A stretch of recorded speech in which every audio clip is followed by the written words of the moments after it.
Iran যুদ্ধের মধ্যেই বাংলাদেশের সম্পূর্ণ ভিন্ন কারণে এখন আলোচনায় ট্রাম্প নেতানিয়াহু। আসছে ঈদুল আজহায় কুরবানির দুই মহিষের নাম রাখা হয়েছে বিশ্বকাঁপানো দুই নেতার নামে। নারায়ণগঞ্জের কুরবানির দুই পশু আলোড়ন তুলেছে আন্তর্জাতিক গণমাধ্যমে। আগামী সপ্তাহে বিশ্বের মুসলিম সম্প্রদায় উদযাপন করবে পবিত্র ঈদুল আজহা। বাংলাদেশেও শুরু হয়েছে এর প্রস্তুতি।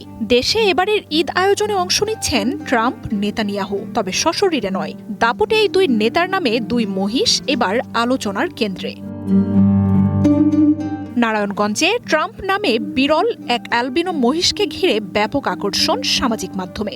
জিয়াউদ্দিন মৃধার 700 কেজির মহিষের নাম ট্রাম্প রাখায় এর চুল, চেহারার রঙের সাথে আমেরিকার প্রেসিডেন্টের মিল খুঁজতে ভিড় করছেন মানুষ। ট্রাম্পের চেয়েও আকারে বড় আরেক মহিষ ইসরায়েলি প্রধানমন্ত্রী নেতানিয়াহুর নামে। ট্রাম্পের স্বভাব শান্ত হলেও 750 কেজির যুদ্ধংদেহী নেতানিয়াহুর স্বভাবই এর নামকরণের পেছনে।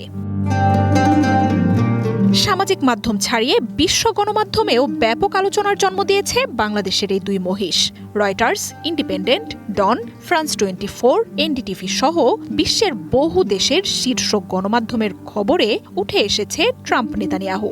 মহিষগুলো দেখতে দূর দূরান্ত থেকে ছুটে আসা মানুষ, সেলফি তোলা আর সামাজিক মাধ্যমে এই নিয়ে আলোচনা, এসব খবর তুলে ধরছে গণমাধ্যমগুলো।